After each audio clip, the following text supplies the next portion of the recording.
সারিবদ্ধ বলক এবং বিকেলের কালো মেঘ, আবার কখনো জেলেদের তাজা মাছ নিয়ে ছোটাছুটি, সবকিছু মিলিয়ে বলো কালমেঘার সৌন্দর্য নিয়ে কিছু কথা। বিষখালী নদী, একদিকে জেলেদের অভয়ারণ্য, অন্যদিকে বিষখালী নদীর ঢেউ, পাশেই সারিবদ্ধ বলক দূর দূরান্ত থেকে ছুটে আসে একটু প্রশান্তির জন্য।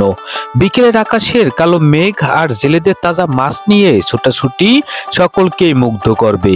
কালমেঘার আকাশের কখনো কালো মেঘ, আবার সাদা মেঘ, আবার বিষখালী নদীর ঢেউ প্রতিদিনই ছুটে আসে একটু প্রশান্তি পেতে। শিশু, কিশোর, বৃদ্ধ, কোনো বয়সের মানুষ বাদ থাকে না। ইতিমধ্যেই কালমেঘা পর্যটন কেন্দ্র স্পট হিসেবে তৈরি হয়েছে। কিভাবে আসবেন?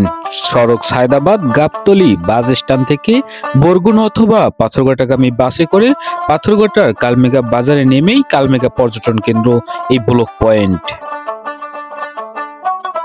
এখানকার আরো একটি বিশেষত্ব রয়েছে, যদি ভাগ্য ভালো থাকে তাহলে বড়শিতে করে বাজিয়ে নিতে পারেন বড় বড় মাছ।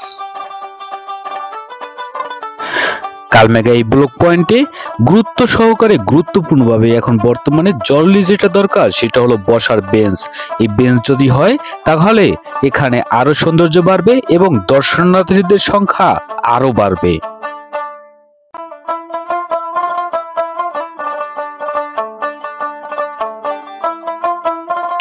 এতক্ষণ দেখছিলেন কালমেঘার সৌন্দর্য এই ব্লক পয়েন্ট। আমি মিঠুন মিত্র, আপনাদেরই ভাই কিংবা সন্তান সমতুল্য। আবারও দেখা হবে আগামীতে এরকম কোনো সৌন্দর্য ভিডিওতে। কথা হবে, দেখা হবে। সবাই ভালো থাকুন, সুস্থ থাকুন।